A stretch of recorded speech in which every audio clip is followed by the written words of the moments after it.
How you doing, Paul? I'm good, Diana. How are you? I'm good. I like your background. Yeah, tip to the tulip once in a while. Yeah, we haven't been up there for the Tulip Festival in a while. We went up. Might have been Monday weekend. Everything you couldn't do the fields or anything. We basically got up there and took a few pictures and turned around and drove back. But Yeah. we also went out Camino, got lost somewhere, and did whatever else we could do to burn the afternoon. So. Hello, everybody. Hey, Kat. So yes, Diana, it kicks me out of one, so you can start the other. Sorry, I didn't hear back from you, so I went, okay, I'm cutting the meeting off. Yeah. So I learned something new about Zoom. Yeah. You can't have two meetings going simultaneously. No. That's how they make their money. Man, I got to get another account now. That's all there is to it. Well, and I was going to say, Kathy, yes, I think, because I was noticing I wanted to schedule some meetings and there wasn't really a time slot that was working. So, yeah. Uh-oh. Okay. Well, I don't have anything else scheduled during our time. I was actually just on the phone with Carrie and Wright going over a few things. So my apologies there. I did send out a reminder email and a Facebook post just within the last couple hours. And I resent confirmation emails to everyone today. So hopefully we'll have a few more people joining in. And I'm just trying to actually see if I can check that.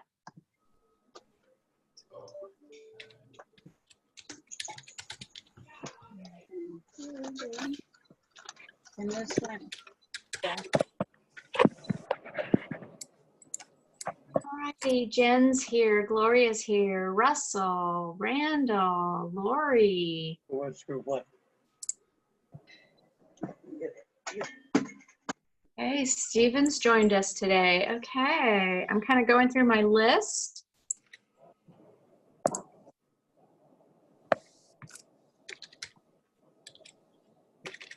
I'm looking at my time. I'm going to give everybody the, till exactly 1 o'clock. So we get a few more people logging on here.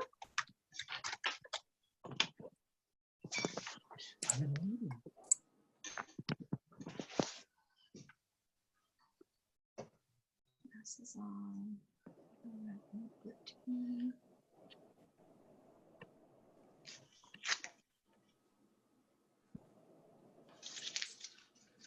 Wes, I like your background. Is that, it looks like a koala. No, what is that? It's a seahorse. An angel. A seahorse. A seahorse. Okay, move out of my way again. Oh, I see it. Yeah. Oh, okay. Kind of, sort of. That is so cool. A heavily edited sea monster, I guess. That's great.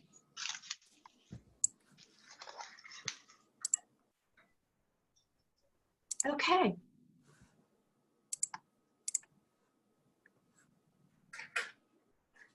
Alrighty.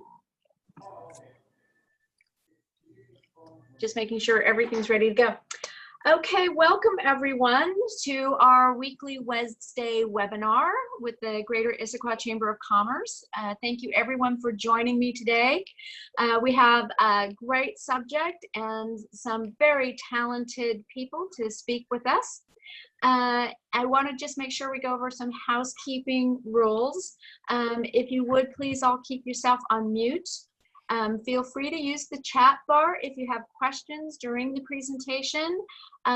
If our presenters from Sea Monster Studios want to take your questions that's fine. Usually we ask that you kind of wait until the end so we can get through their presentation and then open it up to questions and answers.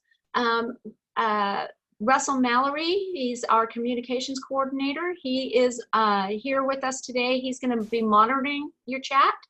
and making sure that all of your questions are reviewed and answered, asked and answered, I should say. So please, again, feel free to use the chat so you don't forget your question.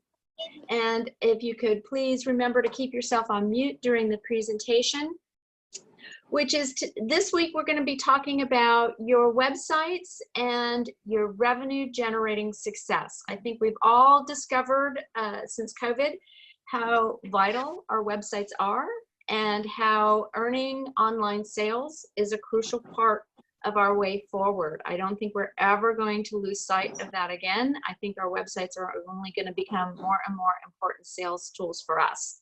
So today we're going to cover easy to use shopping carts that can be added to or replace your existing website carts, checking your website for SEO issues and addressing them because they might affect your online sales, checking your website for performance issues and addressing those, again, to make sure that your customers are having a great experience when they are on your website.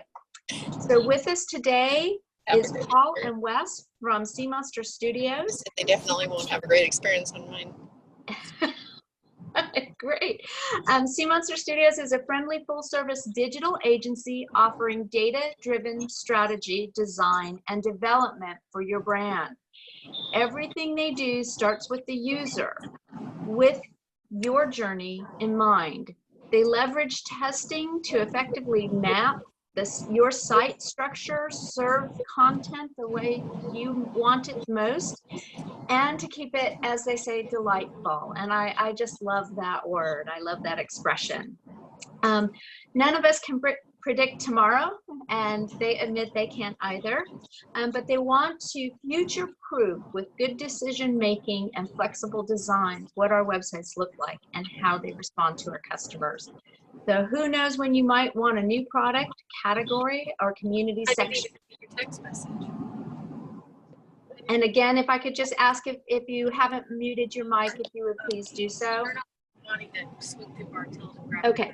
it. You know your business better than anyone else, so why wouldn't you grab a seat at the table? I mean, are you going to drive right With past that, I'm going to turn things over to Wes and Paul, and I'm going to manually go in and mute some people just so you can proceed. seeing her coming that direction?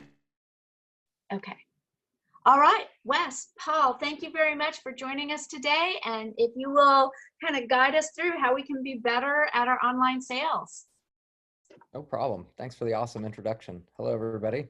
My name is Wes Buckwalter. I'm the owner of Sea Monster Studios, and we've also got Paul Rosenwald with us today. He's our Director of Business Development. Chances are pretty good you'll be talking to him first if you're talking to us at all, but both of us are always available for anybody in the chamber for questions and help and kind of running stressful website questions by us. Pretty much anything you might need on the web or in branding of any kind. We're also a full service agency, meaning that we deal with design of all kinds, strategy of all kinds, everything from naming your business to enhancing it on the web, making sure that you're generating revenue now or anytime in the future. And so by all means, ask questions as they come aboard. Chances are pretty good I'll run through the entire presentation and address each question as we can at the end. But throw them in the chat as you can, and we'll do our best to address everybody's questions as we finish up here. And so I also have to admit, I'm a PowerPoint operations amateur, so bear with me if I trip up a little bit on the slideshow operations here, and I'll do my best to make it smooth and easy. So let's dive on in. Hopefully I can share the right screen here and make sure everybody's staring at all the right stuff. Yes. And so here we are. The topic of today is setting up your website for revenue generating success.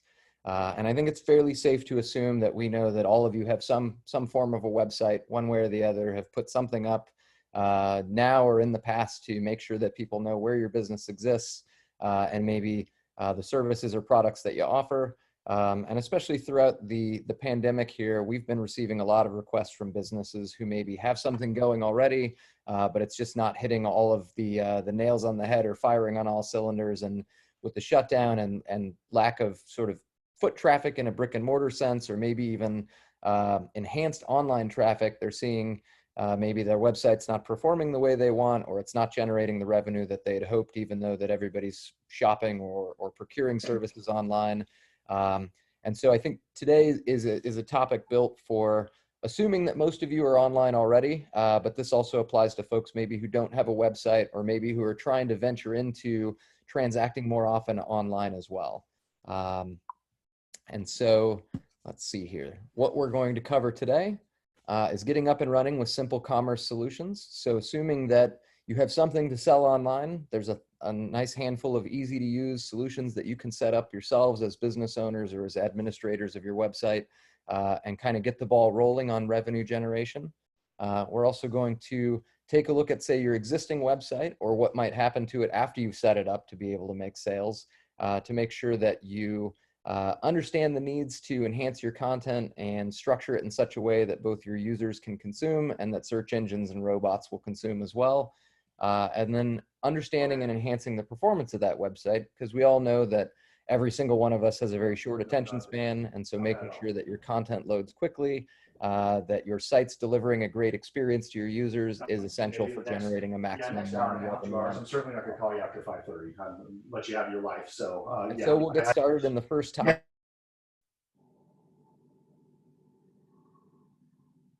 Yes. All right. Thanks a lot. Bye. So the first platform that our firm really loves, it happens to be one that we recommend the most often, is called Shopify. And I'd be more than happy also to send this presentation out to anybody else on the call as well. And so there's links inside that can take you to the various things we're talking about. And so by all means, if you want one, I can make sure that if you sort of raise your hand in the chat or otherwise, that a copy of this gets to you as well. And so basically, we're going to overview each of these e-commerce platforms in brief, and then if you have specific questions about them, toss them in chat, and we can get a little bit more specific here as well. One of the things that makes Shopify really important in COVID-19 is it supports both e-gift cards and physical gift cards. And so assuming that maybe you have a typically brick and mortar only type of business, this may be an essential revenue generating factor for you. And one of the nice things about Shopify is it supports both an online gift certificate if you're selling things to people on the web, as well as the ability to sell and mail out physical gift cards as though it's any other e-commerce type widget. One of the great advantages for people who also have a brick and mortar business is that it has a sidecar point of sale system that runs much like the Square point of sale that many of you are used to running on a tablet.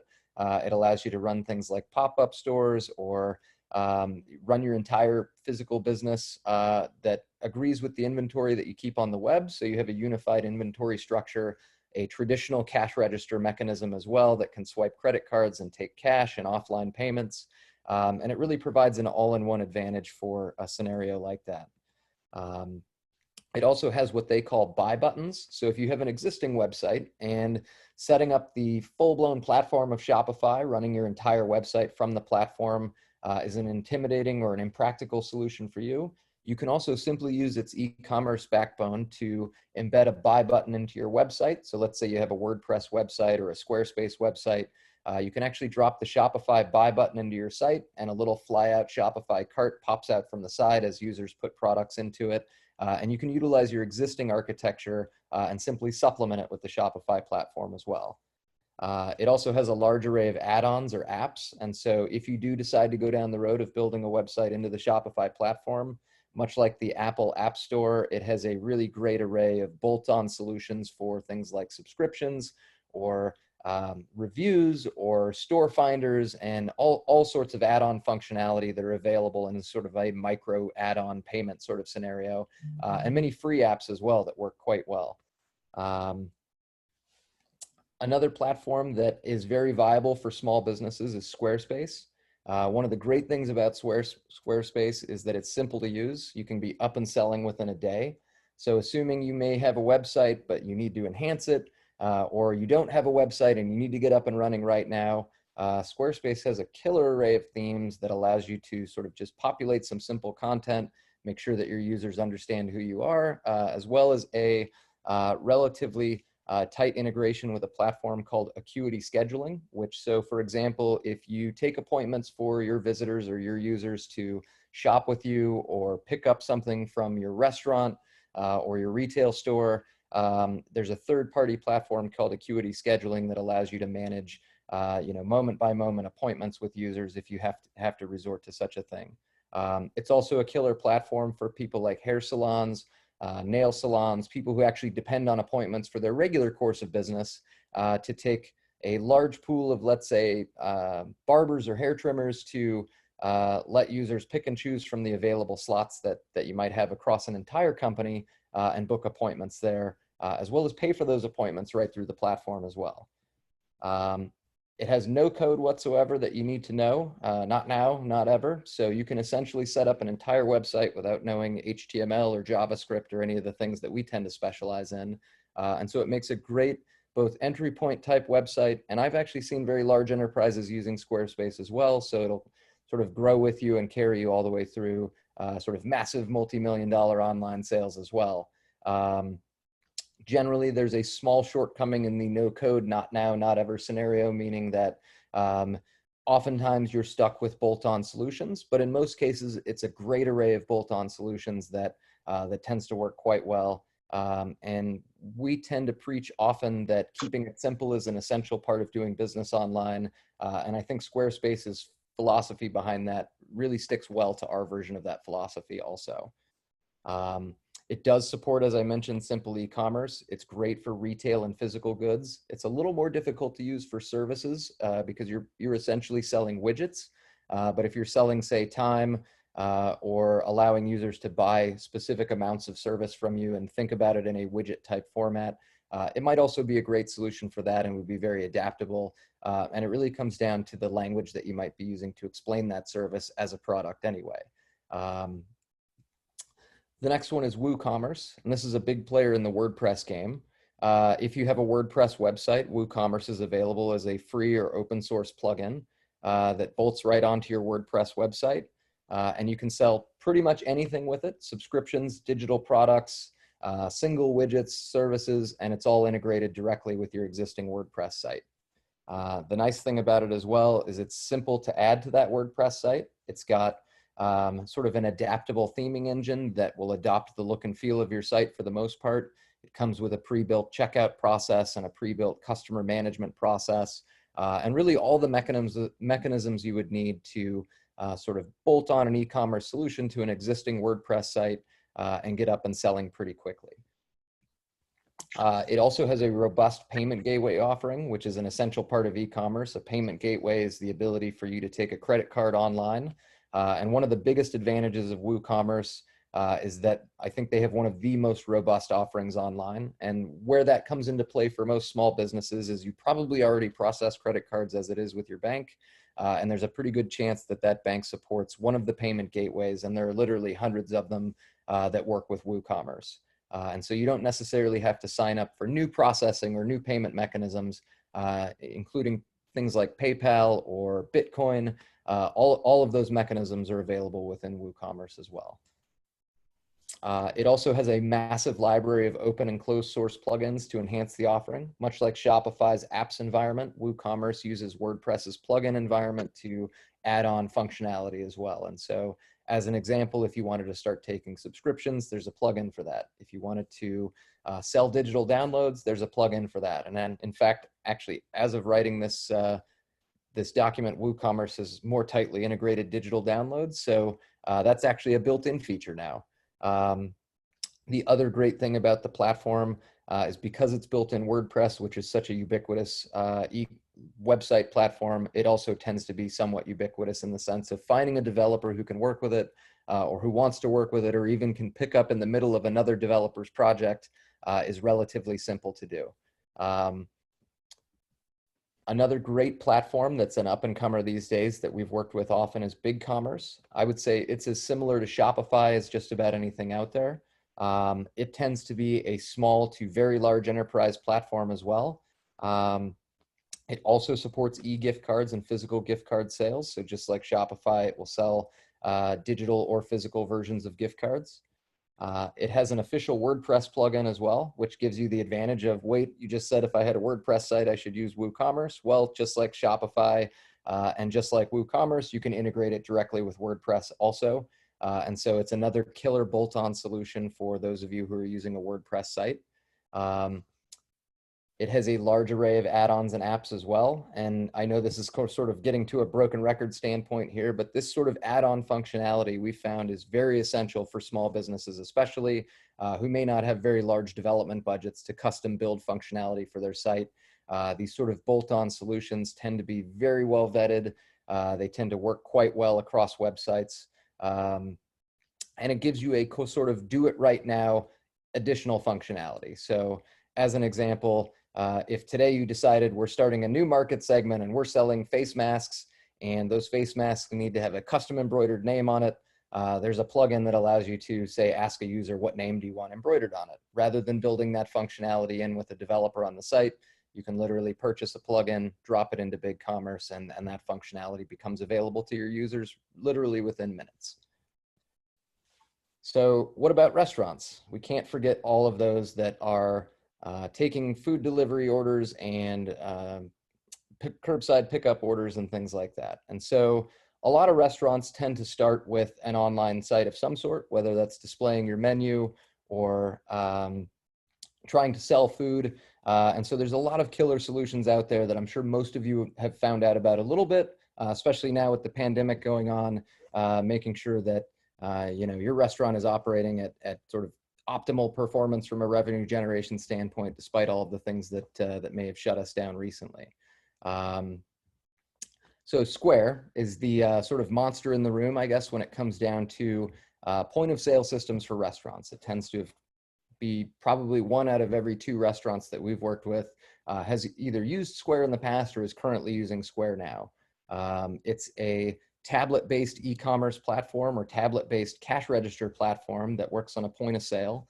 And they have several plugins that work with things like quick service printers or on-demand ordering. And they also integrate very well with a couple of delivery systems. And these 2 that I've listed here, Chowly and DeliverAct, are actually aggregators for delivery systems. So whether you're using Uber Eats or DoorDash or some of the other systems out there, these actually will aggregate your menu to all of those systems or whichever ones you may be participating with in order to let you sell on multiple platforms if that's a desirable outcome.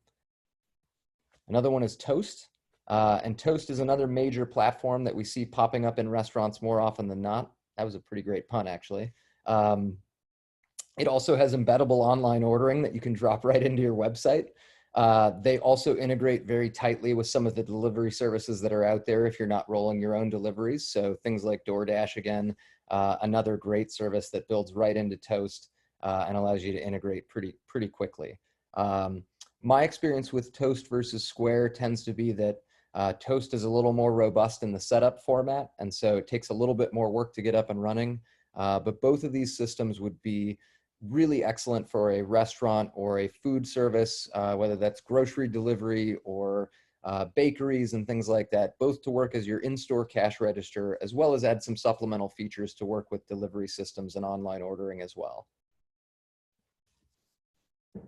And so the next step to running your website. So let's say you've made a choice of an e-commerce solution, you've gotten yourself up and running. The most essential thing in any website build is dialing in your content. And so you need to have a strategy for what it is that you're communicating to your users, sort of streamline that content, knowing that we've got only limited amounts of attention from users and they have a specific journey or mission in mind when visiting your website. And that may be something from picking up your phone number off of the website and giving you a call, to submitting a contact form, to engaging for your services, or making an order or something like that. And it all starts with content. How do we get users to do what we want? And in the end of the game, we're actually trying to manipulate their behavior. We're enticing users to take a specific pathway or a journey to get them where we want them to go in the most efficient way possible without necessarily losing their attention in the process. And so when we think about content, we need to keep it clear and accessible. We need to consider our entire audience and maybe how they would visit our website. And when I say accessible, it doesn't just mean available on the internet, but it also means that it follows best practices for, say, folks who maybe have disabilities, who use screen readers to consume your website, or for colorblind folks who maybe need an opportunity to see color in a different way and experience contrast heavily in the site. And so the ways that we deal with that are to test it. you look at your own website as if you were your user. Try to put yourself in your user's shoes. And there isn't just one single user on the internet, which I'm sure you all know. We've got, your wife or your husband, your grandmother, your kids. Everybody uses the internet a slightly different way. But the great news is most people actually behave generally the same way on the internet as well, minus maybe their proclivities for using it in a very specific or patterned methodology. And so there's things that we've seen come up during the pandemic, especially, that we've seen prove to be difficult for a lot of website owners. Maybe they've slipped in some pandemic messaging about whether they're open or not open, maybe a pop-up that suggests the rules for their business and things like that. And oftentimes we've been engaged with to say, help them fix a problem, which is we put in some pandemic messaging, but it seems to be covering up our navigation on the mobile version of our website, or our users somehow can't get past the message box to get in to engage for our services, and so we're struggling. And so it's essential right now, and it seems like a simple point, but make sure that your messaging is not covering your navigation, or because it's been sort of quickly pushed into the design, that it's not breaking the design in some way. And the only way to sort of ensure that that's true is to test it on many device types. So if you're an iPhone user, open your site up on your phone. If you're a laptop user, open it up on your computer at the office or at your house. And make sure that it looks great in all of those venues, because I think we need to be considerate of every size screen that we're using at the moment, and make sure that your users are able to reach everything on the site, despite whatever new messaging you may have put in. And then likewise, without the messaging in place, making sure that on every device type, we've got the ability for users to find the content that we expect them to find and consume that content readily. If you do have essential info for doing business with you, especially right now based on the laws and the rules that we've got in our state, make sure that it's front and center. We've also heard from a lot of retail venues that maybe have just recently opened up for curbside pickup or customer service, that a lot of customers maybe have found them on the web, realized they were doing business, and sort of came out to meet or pick up a product or something, and then have to be turned away because they didn't fully understand the rules of doing business right now. And so even though it may be a little bit of an eyesore these days, making sure that the essential message for allowing a customer to sort of open their wallet to your business is right there for them to understand. And so number one, that they can follow the rules, and number two, that you don't have to run into a situation of turning away somebody's revenue simply because you have a rule set that they didn't necessarily follow. Make sure as well that as you're adding content to the site, and this comes into both the accessibility scenario as well as the SEO and searchability, is that you use what's called alt tags to your images and adding title tags to your links. This both helps with assistive screen readers. So let's say a blind person is viewing your website. As their screen reader traverses the site, an image without an alt tag essentially just says image. Whereas maybe it's an image of a delicious cake that you're selling, and you need it to say, this is a delicious cake that you can buy at our store right now. And so using human-friendly, screen-readable text as an alt tag in your images is essential. The bonus that you get out of it is that search engines also recognize that and use that to index your content as well. And the same thing goes for links. If you've got a button that says buy it now, you need to make sure that the title of that button, which is a semantic piece of code that typically any platform can support, you need to make sure that that title says this button adds something to your cart or takes you to a contact page, submits a contact form, etc., in an effort to make sure that as a screen reader is reading it and a search engine is indexing it, it recognizes it as a unique piece of content and relates that content effectively to your users as well. Also, another piece of semantic content is make sure that your calls to action are clear. So something like buy it now is essentially more effective than put this item in your cart so you can buy it later. Making sure that everything is as clear as possible. If you want somebody to pick up a phone and call you, saying something like call us now and then listing your phone number is a whole lot more effective than sending somebody to a contact page, having to have them search for a button or find a phone number. If you can find a way to use text and language to make your calls to action, the things that you want your users to do the most, as clear as possible, you'll see a whole lot more success. Also, there's something called the WCAG, which is essentially the ADA compliance for the internet. It's also something that we feel very strongly about. Obviously, I'm talking about accessibility a lot, and I think You know, at the end of the day, if you're a brick and mortar business, you wouldn't say not have an accessible door or a ramp to your business or a handicap parking spot. And the internet is now becoming pretty much the same place, meaning that if we've got users that maybe have a disability of some sort that rely on assistive technology, being what's called WCAG compliant allows that assistive technology to take over on your website and help that user traverse it. Most importantly, your website is a publicly accessible venue, so you're actually required by law to do these things. We've actually seen a lot of clients these days get a sort of cease and desist type letter from an attorney. Some of you may have seen this before that says, you know, a disabled user that we represent has been viewing your website and they're not able to operate it as a result. And so in fact, what you're doing is discriminating against that disabled user by not following these compliance guidelines. And the nice thing about following these compliance guidelines is they're also great for SEO and they're relatively simple to accomplish. For the most part, it takes a lot of expertise to fully understand the guidelines and the compliance. And like anything that the government puts out there, it's as complex as they can possibly make it to understand. But folks like us can kind of help you understand it a little more thoroughly. But the simple moves are making sure that your content is structured correctly, that you've done things like add alt tags to your images and titles to your links, that you're paying attention to the contrast of the colors on your website. So perhaps it can be viewed in black and white vision. And so things are easy to see and relatively able to be picked out by folks who may have vision assistance needs or maybe can't see at all, or maybe are using other types of technology to sort of navigate your website besides, say, their hands, for example. And the simple move here is to simply make use of a few tools that can scan your website. And in general, those scanning tools tend to cover 25 to 50% of the issues that can be found, and maybe that, say, an attorney would have an issue with, but they also tend to cover almost all of the needs that, say, your average user who maybe needs some of this assistive technology to use. And so to take a look at those tools, we've kind of made a little list here. And again, I'll send this out so everybody has an option to make use of them. There's a tool out there called WebAIM. It allows you to drop in a URL to a page or the home page of your website, and it'll actually give you a report on how accessible your website is.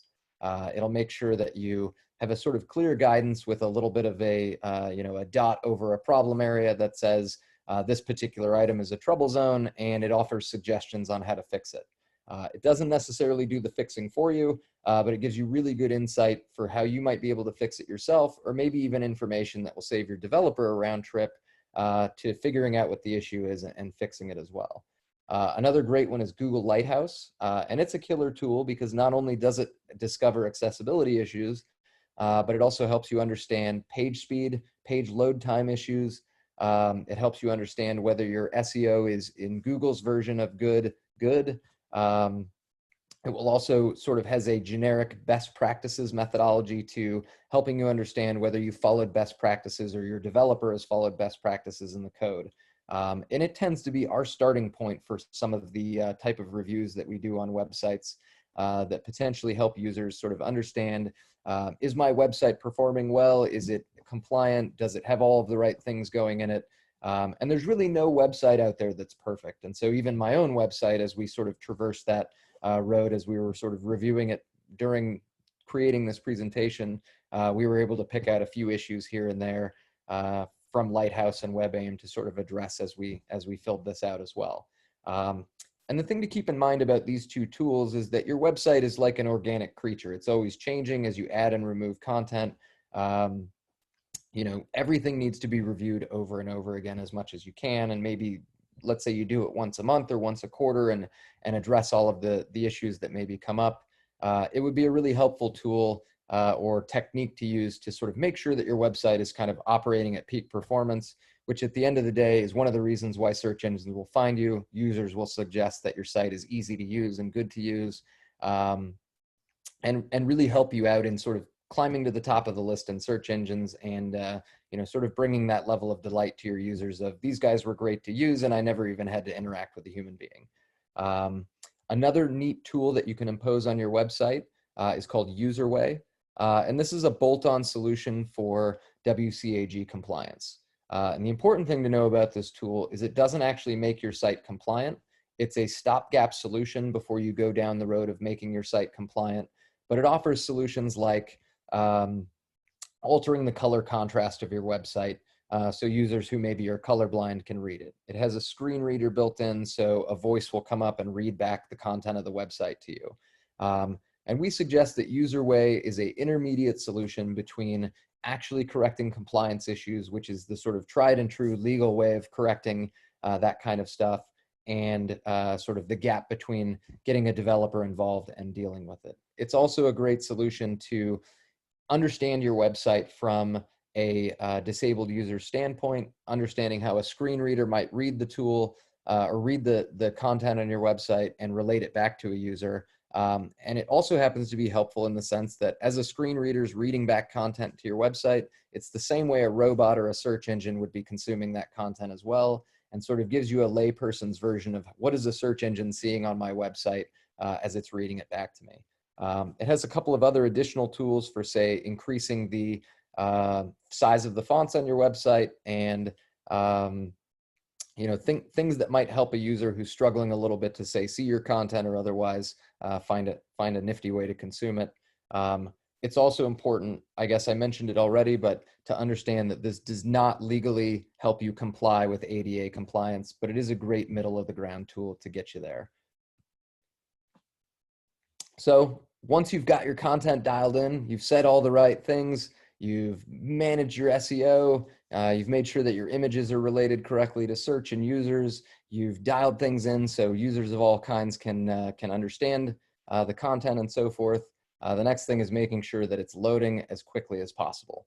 And even though the content is probably the most essential component of your website, making sure that it's a smooth, easy process for users to load and view is really essential. One of the biggest detractors in conversions of a site is slow page load times. And so if we're thinking about commerce, slow sites earn less money. And that's 100% true. And these statistics come directly from the analytics that we have available from our clientele. On sites with 5+ second page load times, we're seeing double the bounce rate over the last 60 days.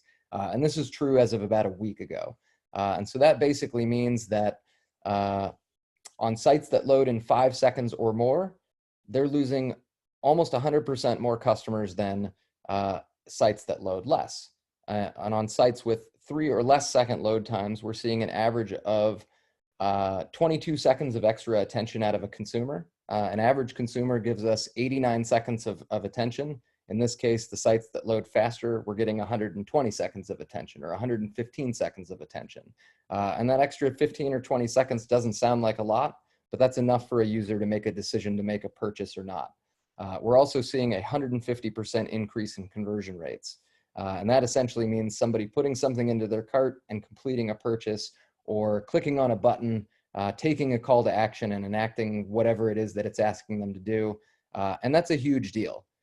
Some of this is amplified because of the pandemic and the fact that everybody's doing things online. But this also tends to be true historically for sites that we have analytics data available to as well. And so making sure that your site is running quickly and loading fast is an essential piece of the puzzle. So the easiest solution, and this tends to be the biggest one that we encounter, is that you're loading image sizes or images that are much too big into your website. Everybody likes beautiful images, and of course, beautiful images carry file weight with them, meaning that you can take a photo right off of your phone, load it into a website, and it looks awesome. The downside to that is that might take 5 or 7 seconds for a user to actually load that image. Even though sitting at your office on a very fast internet connection, it might load quickly, we can't forget that we've got some users that might be out in the forest looking at their phone, or on a slow internet connection, maybe even on dial-up in some cases, which still exists around here. And so making sure that all users, no matter how they're approaching your site, are getting an optimized version of every image. And a lot of times that means editing it in an image editor like, say, Photoshop or Microsoft Paint, reducing its physical size to exactly the size that you need on the site versus displaying the ultimate image as well. And when you work with a developer like us, we have a few tricks up our sleeve as well to deploy the image size that's appropriate for the screen size that the user's using. And so maybe instead of serving up just one image to every device that your user may approach to the site with, we can actually measure the size of the device and deliver a smaller image to folks with smaller device sizes. That both enhances the small screen user's view, as well as delivers only an optimized version of exactly what they need. A little bit trickier for somebody who's not a developer to implement, but if you're, say, a WordPress user or a Shopify user, they actually have systems built in that might accomplish that for you, or plugins you can add in that will do this for you as well without having to know any code, and sort of optimize things on the fly. So you would upload the best image you've got, and it will make choices selectively based on your user's screen size to deliver the right size version of it for your users. It will also make sure that it's still optimized or looking good while keeping it as small or as large as it's needed to be. Make sure as well, if you've got a site that you've had in operation for a while, that if you're using apps or plugins, that you remove any ones that you're not currently using. Extra apps and extra plugins tend to carry a lot of overhead for the site load. Oftentimes they're loading their information into the site whether you're using them or not. And so make sure that if there's anything you're not using, that you turn it off and actually delete it from your site if possible. If it's going to come back later, it's certainly fine to let it sort of sit in the background. But any way you can streamline your site will inevitably improve its load times and make it more usable for your users. Also, very important in a website is to use an enterprise class host.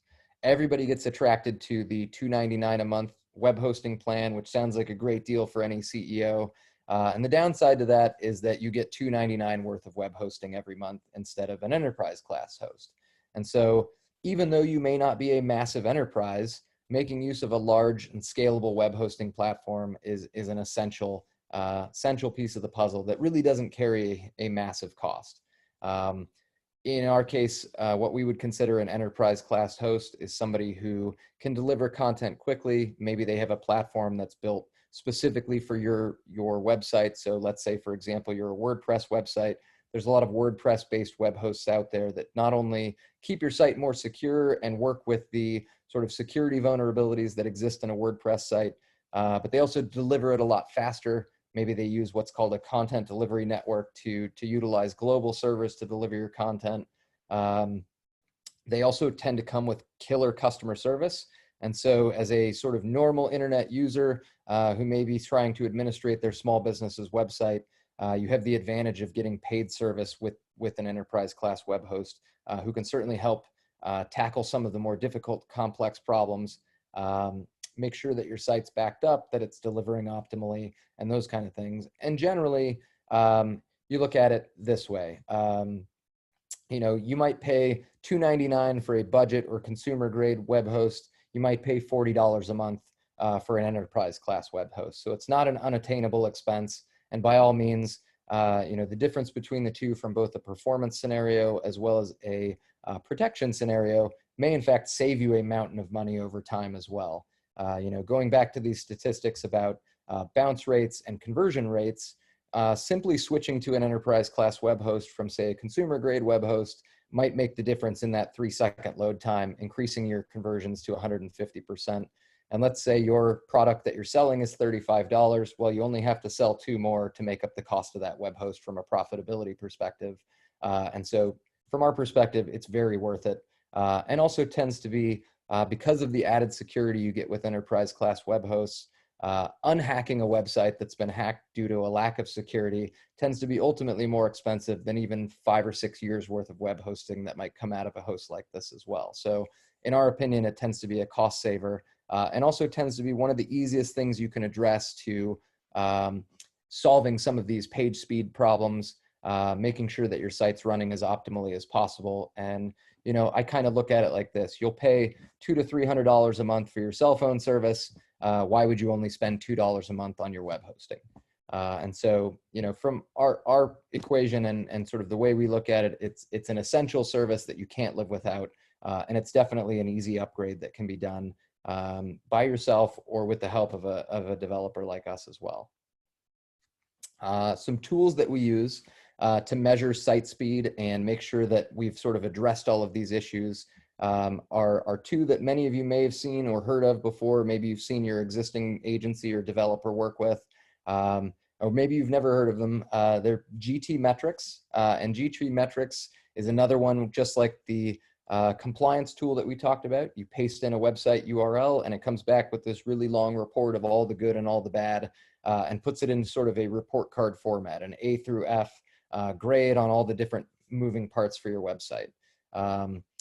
In the most cases, it tends to be fairly abstract for what I would call a non-developer user, meaning it will point out very technical things that may be problematic, but it'll also give you some sort of consumable versions of, image sizes are wrong.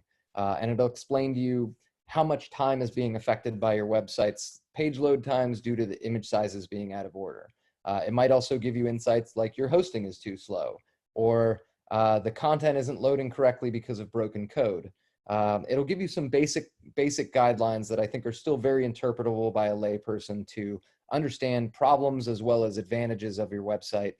It's also a great report that you can hand off to a developer, so you can say, look, we know what our problems are, or we know what things need to be addressed. Here's the list, go address it. So it might save you a little bit of round trip and consulting time with the developer in certain circumstances as well.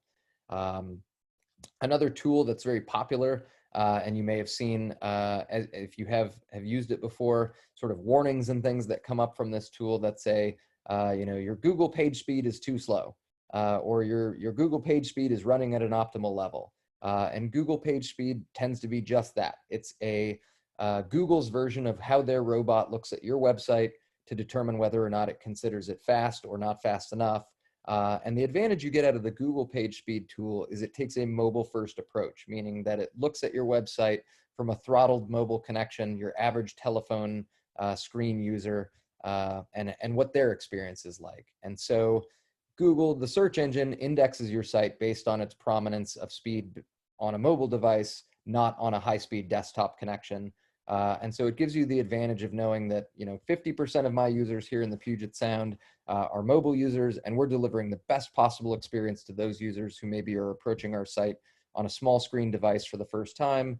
And then as they carry up to higher speed desktop type connections or Wi-Fi connections, we know that we're good because the slowest ones are working just great. And a lot of this is relative to both the connection speed. So a user obviously on a bad cell phone connection will inevitably have a slower experience, but we're talking about averages here. We want to make sure that the user who approaches your site from any network, no matter what it is going to have a great experience, or at least the best one that we can supply for the website that we've got anyway.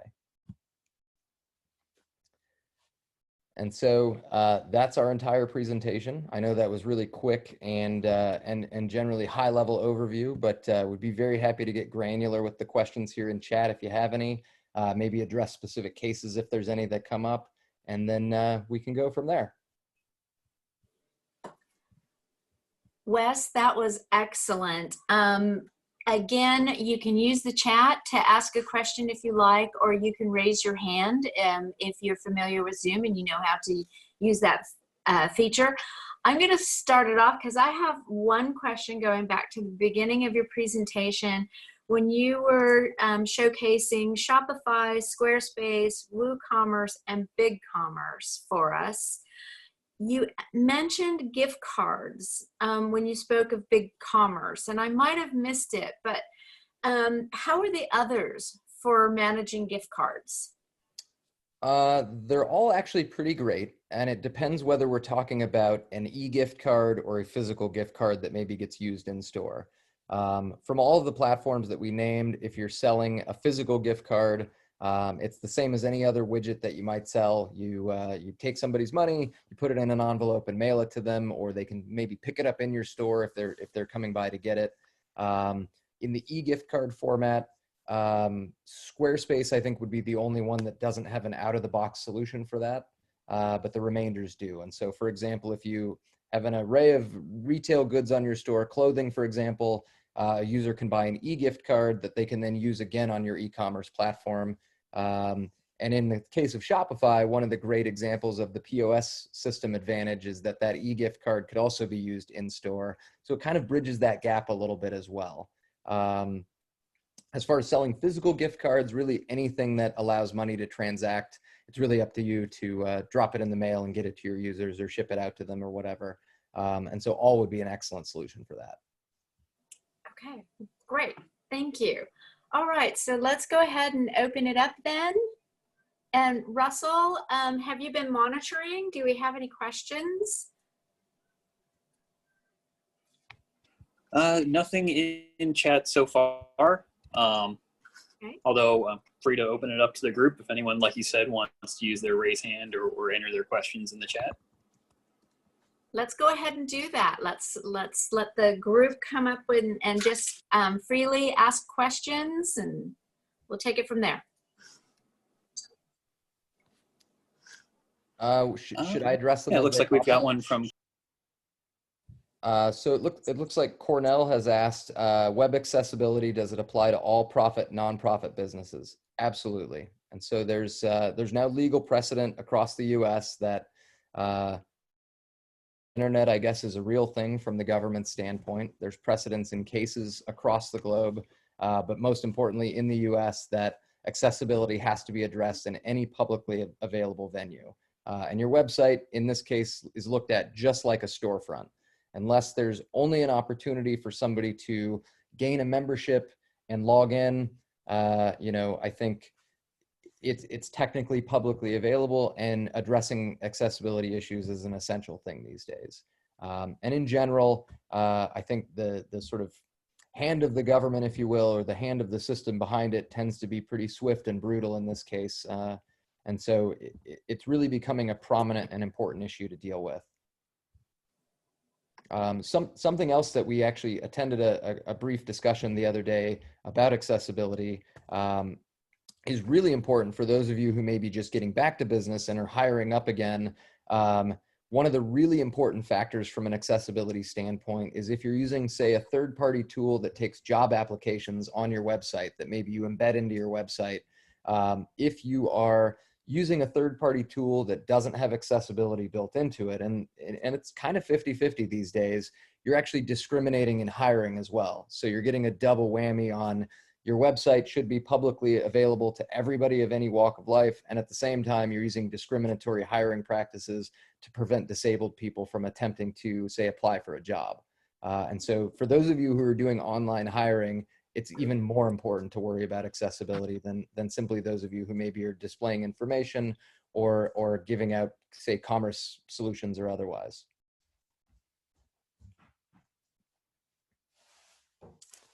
It looks like Elle has asked, we have a salon and are wanting to offer virtual appointments to our clients. Any advice on what platform would work best?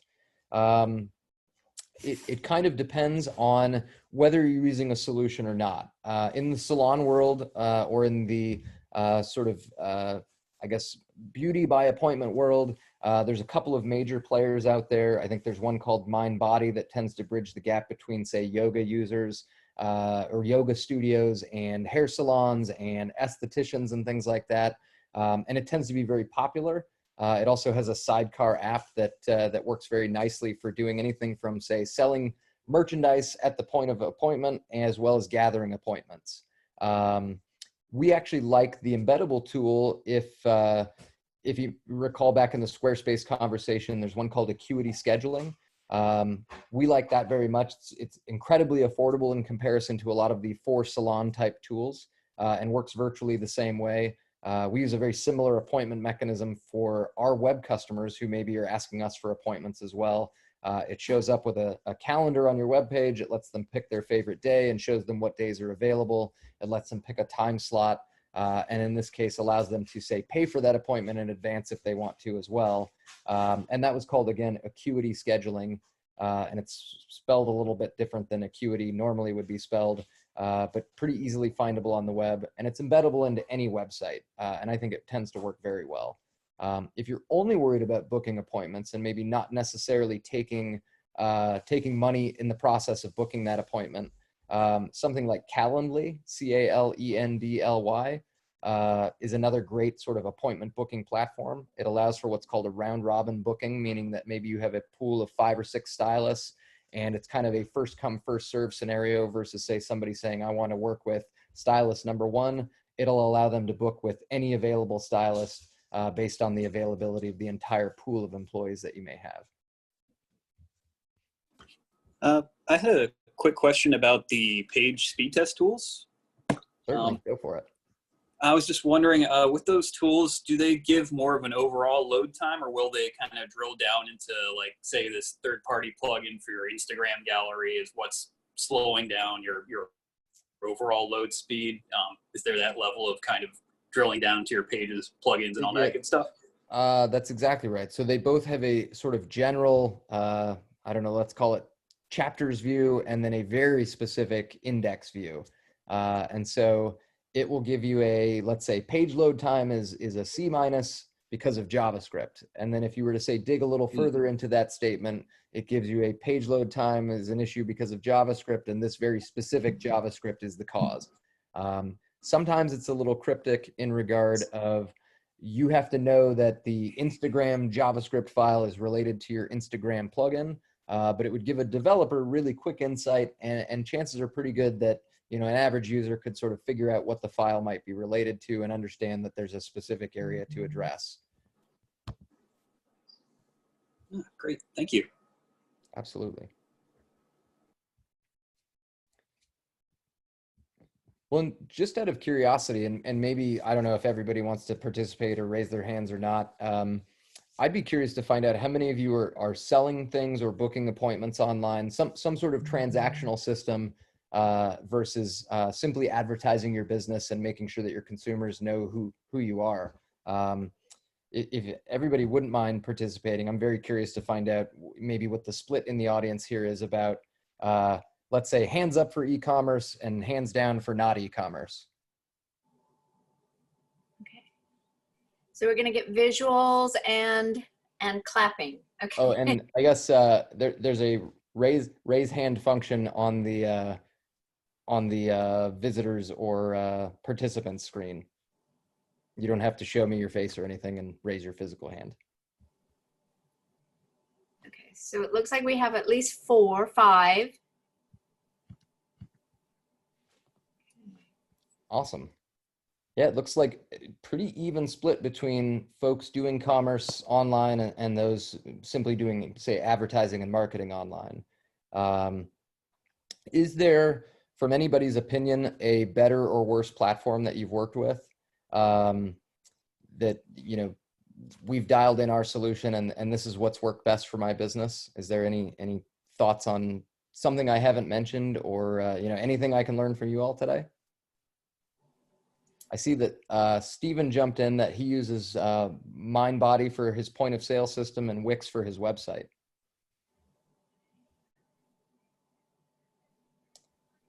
It looks like Nathan uses Stripe. And I'm assuming you're using Stripe to transact with credit cards. Is that attached to another system, or did you build in a Stripe credit card terminal to your website? Hey Wes, great presentation. Yeah, no, we built in the platform through our website. So when our customers shop, it's the payment transaction tool. So they're essentially the online bank. Awesome. It's a great solution. It's very scalable. Stripe very much tends to be our recommendation for a payment gateway. It's developer friendly and does the job every time. I've been very happy with it for the last 3 months we've been using it. Looks like Nick is using Xcart, which is an open source shopping cart for his online shopping experience. And Robin is using WordPress for the website and Square for e-commerce. Awesome. Looks like Tori's also using Stripe. So I think looks like everybody who's chiming in is really pretty dialed in on some of these things. That's awesome. Shared source, says Nick. Thank you for the correction. Okay. All righty. This is great, everyone. I do want to say that what happens a lot with our webinars is afterwards you think of a question and you think, doggone it, I should have asked that, but I just wasn't thinking. I was still processing at the time. So Wes and Paul, do we have permission to share contact information? Paul, maybe we can link you up if we have attendees that want more information today. You're very welcome to reach out to us anytime. Okay. So you can let's see, we'll send out our email addresses, and then you can also find us at cmonsterstudios.com. We've got a chat widget you can bother us with. We've got a contact form you could submit questions to. And so however you prefer to contact us is totally great. Wonderful. There was a question early on from Robin Kelly. Hi, Robin, by the way, about are we going to be able to share today's presentation? So we did record it. We'll have it out on our website to share in a couple of days, and invite others to be able to listen and learn. So I want to thank Wes you, and Paul for both joining us today.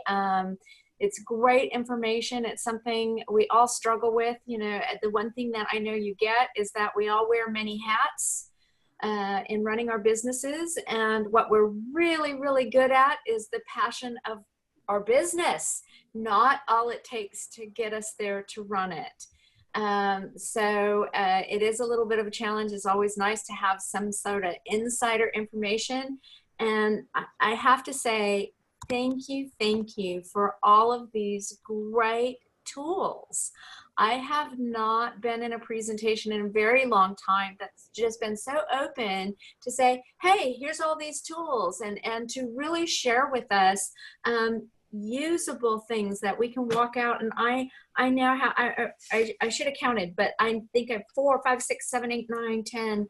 I have over a dozen different tools at my fingertips now that Russell's probably going to be sorry that I actually sat in this one, because again, he's my communications manager. So I'm going to be going back to him and checking out the speed on our website and everything else. So again, thank you everyone for joining us. We are going to take next week off. It is a short week. Hopefully many businesses will be getting ready to reopen their doors for phase 2.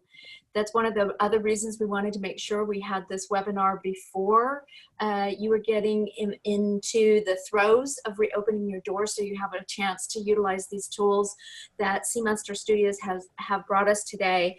But having said that, our next webinar will be on June 3rd. Our Senator Mark Mullet will be joining us, and I just want to remind you that Mark is he's chair of the Senate Financial Institutions Economic Development and Trade Committee and the Joint Legislative Audit and Review Committee.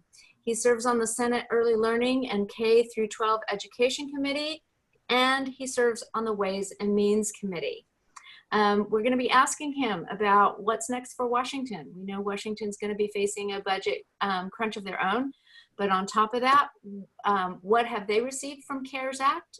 What kind of funding and support will they be passing down to small businesses in our community? And what kind of help and support can we continue to receive from the state as we reopen and recover from the COVID crisis?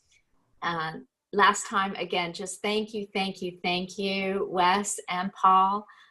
Sea Monster Studios is an amazing company. We're so proud to have you in our backyard, and even prouder to have you as a member of the Greater Issaquah Chamber of Commerce. Thank you, everyone. You have a great week, and we'll get emails and this recording out to you as soon as we can. Thank you again, and if I don't see you sooner, Thanks for having us, Kathy. Really appreciate it. After Memorial Weekend. So enjoy your nice long weekend. Thank you. Thanks very much, everybody. Be safe out there.